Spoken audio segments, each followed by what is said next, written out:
Greetings, owners and coaches. It's week 11. We got the Packers and the Titans get ready to start. It's a lot of big games this weekend for some fantasy ramifications. Like I mentioned yesterday, two teams have already solidified their playoff position.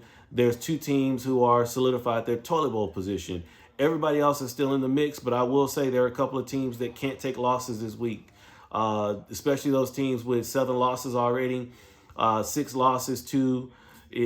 Depending on how the rest of the league is set up, you really can't afford another loss. So not going to get into a whole lot of that in the matchups just because they're so beefy. But this is the last week before we get back into the divisional games to finish out the last 3 games of the regular season. So without anything else, I was like, let's get to these games, man. Game of the week, we got Bulldogs 7-3 versus 7-3 STL 4-time champ. 4-time champ made a couple of moves this week. He's rolling with the 49ers for the rest of the season. So he likes their schedule, obviously. He likes their personnel, Jimmy G, Christian McCaffrey, and then he picked up Deebo Samuel. So he's got a lot of that 49ers offense locked down. And then with his 2 tight ends, Dalton Schultz, who looks like he's came back to life since Dak is back in the lineup. And then Cole Kmet is everything that they hyped him up in the fantasy preseason to be. It just took him about a month to get, or maybe 2 months to get there. On the other side, Bulldogs is playing without his Buccaneers, but he's got Jared Goff, who's going against the Giants. The Giants' defense has been pretty good. Saquon Barkley can run all over the Detroit Lions, though, so that's something that to be looking for. I'm not sold on his receivers this week. His tight ends, he's got Dawson Knox and Brock Wright. The Giants' defense is going to be pretty solid. And on the flip side, STL's got the Commanders' defense going against Houston Texans. So it's going to be a high-scoring game because both teams have showed this season they can put over 200 on a consistent basis. But I'm going to take STL to get this win. Bulldogs goes to 7-4.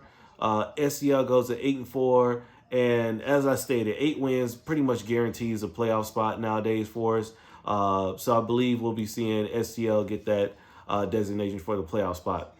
And he's pretty much locked in right now for that 5th seed unless he's able to, unless Power T starts to take some losses and gets up to the 3 to 5 loss or 3 to 4 loss part of the season, which after this week, it really won't happen. So next matchup, we got King of the Gridiron, who's 4-6 versus Rocky B at 5-5.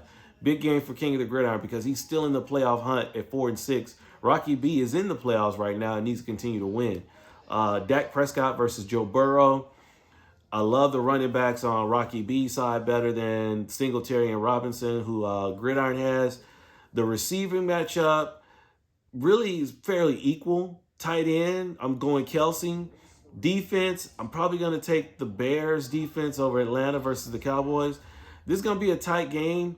But just looking at, Burrow, what they've been doing, what the run game's been doing for this guy, Kyle Pitts, if he has a showing, you got some solid play. You have the potential to get 40 points there and can match Kelsey. So I'm going to take Rocky B to get win number 6. King of the Gridiron gets that 7th loss. And unfortunately, he's in that division where he's still got a chance even with 7 losses. So better if he goes 3-0 in the divisional side, he probably is in the playoffs just because there's nobody running away with that division. The next game is Laugh Now, who's 2-8 versus the Huckleberry 4-6. Laugh Now, he's he's toilet bowl bound, but he's still fighting, still got a great shot in this matchup. Looking at the percentages, it's really not that big of a difference in terms of win percentage for Huckleberry. He is favored. But Kirk Cousins versus Daniel Jones, I'm taking Kirk Cousins. Should be a shootout with Dallas. Alvin Kamara versus Zeke and DeAndre Swift. Kamara could outscore both of them together, but we could get old school vintage Zeke, so we'll see how that goes. Van Jefferson and Terry McLaurin, really not sure what you're going to get from Van Jefferson, but on the other side, Allen Robinson, Chris Olave, Allen Robinson, there's Drake London, Garrett Wilson. I mean, Laugh Now, I think somebody made the comment that he might be tanking for tanking or whatever. Man, his team's still good. He's just ran into some tough matchups and injuries plagued him in the first part of the year. Either way, I think Huckleberry's going to have enough to win. The Chargers get their guys back, but the Kansas City Chiefs defense is still pretty solid. The Rams defense, I don't think they're going to be able to stop the Saints from running all over them. And I think they can still get over 200 passing yards, too, because that game could turn into a shootout. So I'm going to take Huckleberry. He's favorite. I'll take Huckleberry to get win number 5 and stay alive in the playoff hunt. Next game is we got GOAT, who's 3-7, versus the Infantry Warrior at 6-4. Don't let the records fool you in this one because, again, GOAT, he's been able to surprise some people. He got Aaron Rodgers going tonight. Infantry Warriors got Justin Fields, who's been on a fantasy tear. Another situation where the running backs, Derrick Henry might run for 500 yards tonight on the Packers because they haven't been able to stop the run. And Joe Mixon comes fresh off a bye. The receiving matchups are probably equal. Tight end matchups, probably equal again, although you may want to lean Logan Thomas and Robert Tonyan. The Saints defense versus the Rams is strong. The Jets and the Patriots.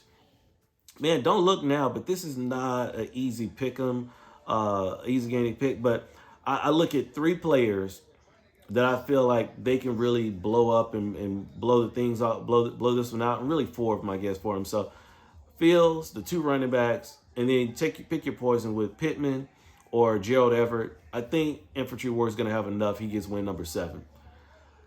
Next game, we got Power T versus the Fire Dogs. Power T's 9-1. Fire Dogs is 5-5. Derek Carr, I mean, he was brokenhearted last Sunday, but I wouldn't say he's broken. Elijah Mitchell, timeshare. Damian Pierce, going to be able to run it all day. A.J. Brown, I think he's healthy. Darnell Mooney is looking solid. Fire Dogs got a good team. But Herbert's back. Eckler, we know what he gives you. Miles Sanders was a little down last week. Josh Palmer. Mark Andrews and T.J. Hockenson. You know what? Power T lost last week. Took that first loss, not going undefeated, but I think he starts another win streak, finishing out the rest of the season. So I'm taking Power T to get win number 10. Continue to control that number 1 seed in the playoffs. Next up, we got the greatest show on paper, who's 4-6 versus AGM for life, 0-10. This is another one of those games. Man, I just can't believe he's 0-10. But he's got Stafford versus Allen over here, Kareem Hunt and James Robinson versus Isaiah Pacheco and Jonathan Taylor. Probably AGM has a better side on that. And then Donovan Peoples-Jones and Wan'Dale Robinson versus Stephon Diggs and MVS. I'm going with greatest show on paper for that. I take the George Kittle over Foster Moreau. And then he's still got a couple other decisions to make, I think, at kicker. So we'll see what happens with that. Nonetheless, it's going to be a tight scoring game, but taking greatest show on paper to win number 5. He's got a shot at the playoffs right now, too. And then we got Dark Knight versus the Baker King. Dark Knight's 4-6. Baker King 6-4. He's got Jalen Hurts. He's got Drake coming back off a bye. Tony Pollard, CeeDee Lamb. He's having to start Nick Westbrook-Akina, and he's going tonight, so we'll see what happens with that game. It's already gotten started. Got a flag on the field. His tight ends are kind of crapshoots. On the other side, Dark Knight's got Patrick Mahomes. He's got Gus Edwards back. He's got a host of receivers, all of them you can trust. He's got Hayden Hurst.